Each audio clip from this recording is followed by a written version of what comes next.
dumako tayo sa susunod, mga bossing. Ngayon po, nako eto, si Kitty Duterte.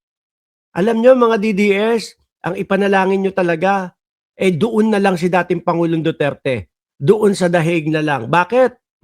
Bago sa kanya, he's a man. Alam nyo, mas okay na okay at walang stress at malayo sa politika ang dating Pangulong Duterte kapag ka nandoon siya sa loob ng dahig. Diba? Sabi ni Sara Bustillo Valdewesa, huwag na tayong bumoto sa isa pang sintu-sintu. Grabe ka naman kay Anjo, madam. No? Ngayon, eto mga ka-DDS, no? Mga kasulid, isang bagsak muna. Sulid! Isang kamao, tapos green na heart. At pagkatapos, lagyan nyo ng salitang sulid. Yan.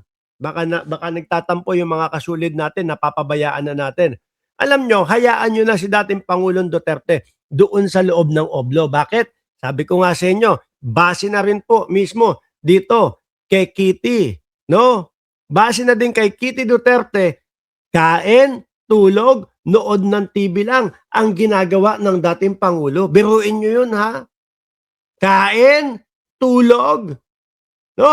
At nood ng TV lang ang ginagawa ng dating Pangulong Duterte. O sino ang may ayaw ng ganung buhay? Di ba? Lalo na, ha? Matanda na yan. Yung mga matatanda, bigyan mo nga lang yan ng pangganchilyo, bigyan mo lang yan ng pangsulse, masaya na yan eh. O kaya tapos, mas piyesta pa para sa kanila kapag binigyan mo pa nung tumba-tumba o yung rocking chair habang nagsusulse. Diba? Ayoko sa Green Boss Mark color ng DDS itapon ko na lang po to. Sayang. No? Sayang, Pakinggan nyo si Kitty, ha? At nawa, sana maunawaan, maintindihan nyo mga DDS, hayaan nyo na lang si dating Pangulong Duterte doon sa loob ng oblo. Mas less stress pa at baka humaba pa ang buhay ng dating Pangulo. Pakinggan nyo! Can you share to us how did the former president celebrated his New Year, if it's possible? Walang bago sa kanya. He's a man of habit. I asked him the exact same question a while ago. He said, wala, tulog, kain, TV. Yun yung kasiyahan niya. So, Tatay Digong sends his greetings to everyone. Kain, tulog, at TV. Yun lang ang kasiyahan niya. Alam nyo mga matatanda, mga bossing, kung napayagan ng pag-uwi si dating Pangulong Duterte, malamang ang gagawin lang po ng mga DDS dyan, sasabihin lang po, isinusulong namin na i-house arrest na lang si dating Pangulong Duterte. Ipasok na lang yan. Ikulong na lang yan sa bahay nila. Di mas naging pabor pa sa kanya. Di yung mga humahanap ng hustisya, mas lalo naging kawawa. Diba? Mas lalong naging kawawa, parang pinagaan nyo pa lalo ang sobra ang buhay ng dating Pangulong Duterte kasi ibibigay mo yung luho niya Yan naman po mga thunders na yan, mga matatanda, mga kababayan, ayaw na niyan nung mga lumalabas sa kanilang bahay. Ayaw na niyang mga yan, yung pagala-gala, palaboy-laboy. Ang gusto na lang po niyan, nasa oblo, no? Ng kanilang bahay. Kaya buti hindi na pagbigyan yun. No? Kung ayaw mo ang mga DDS, kami DDS po, di bahala ka sa buhay mo. Di magpaka-DDS ka dyan. No, basta kami dito, ayaw namin ng mga bobo. Ayaw namin ng mga uto-uto. No? Ayaw namin sa mga ganon, yung madaling maniwala, yung pakitaan mo ng isang bagay, maniniwala agad. Kasi nadadamay kami. Naiisip ng ibang bansa, ibang lahi na, naku siguro lahat ng Pilipino utu-uto kasi may mga utu-uto sa kanilang ganun. Kayo, magsama-sama kayo ng mga DDS. Di ba? Pero dyan lang kayo. Dito sa channel ko, okay na okay at allowed kayong magkomento dito sa channel ko. Tuloy. Now, every Filipino here today, Merry Christmas and Happy New Year now. So at first he thought na no one would be here because again. Pero ang ganda ng ilong ni Kitty Duterte, ano? Salamat doktor. Hindi, pero maganda si Kitty Duterte. Baka mamaya kapag ka nasa harap ni Shiro Kansaki to, tapos sinabi kay Shiro Kansaki, parang gusto kitang maging jowa. Hmm, titigas agad yan si Shiro titigas agad yan si Shiro Kansaki. Di ho ba, mga bossing? Maganda yung ilong kahit na sabihin mo, "Salamat doktor," kahit papaano maganda ho, oh. The holidays. Uh-huh. The holidays. But I told him no, people come there almost every time. Yeah. And he's happy to hear that. Uh-huh.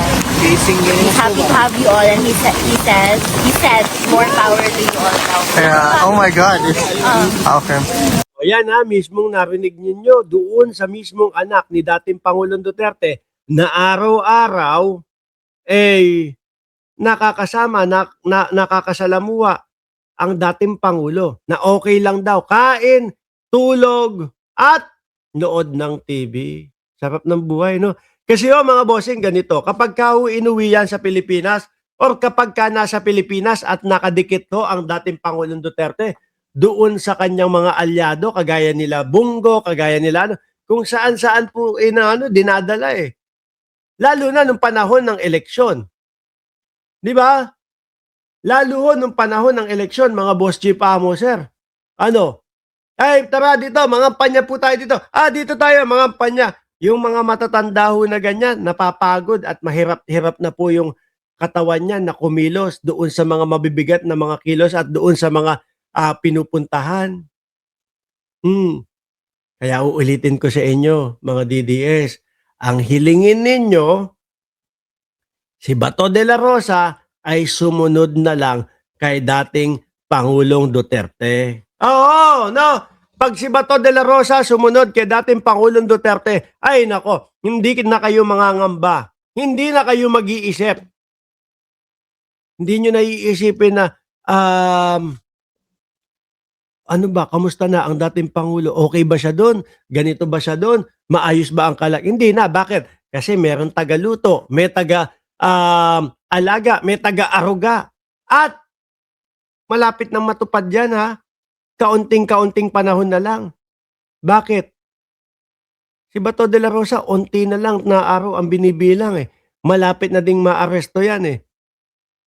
No? Sinasabi ninyo sa amin lagi, naku, wala namang warrant of arrest kay Bato de la Rosa. Naku, hindi naman totoo na merong warrant of arrest kay Bato de la Rosa eh. Pero, nagtatago. Ayaw magpakita. Ayaw humarap sa Senado. Hindi ginagawa ang trabaho sa Senado. Di ba? Ako, tingin ko, yaang kampo ni Bato de la Rosa, may mga intel yan. May mga intel yan at alam nila na kung bakit nagtatago si Bato de la Rosa kasi merong handang umaresto at merong biglaang pag-aresto ang magaganap. Ganyan yan. Pero kung ako sa inyo, kung ako bilang DDS, ako pa magtuturo kay Bato de la Rosa. Kung nasaan, kung alam ninyo si Bato de la Rosa, kung nasaan, nako, ituturo ko pa yan sa mga kapulisan. Bakit to? Magiging hawaan at magiging maayos, no? Yung kalagayan ng dating Pangulong Duterte kasi nga may isang Bato de la Rosa na aaruga sa kanya. Ganon yun.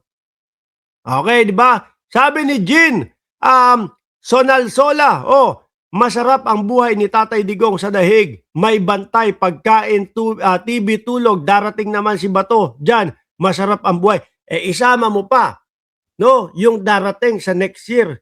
Yung darating sa January. Sino naman January na ngayon, Medyo maantala at maatras lang pero ang nakalista naman po at ang nandiyan sa pila naman po, wala hong iba, kundi si Senator Bungo. Si Senator Bungo mga kababayan. Di ba? Magsama-sama sila. Sasama na din yata pati si Pulong Duterte.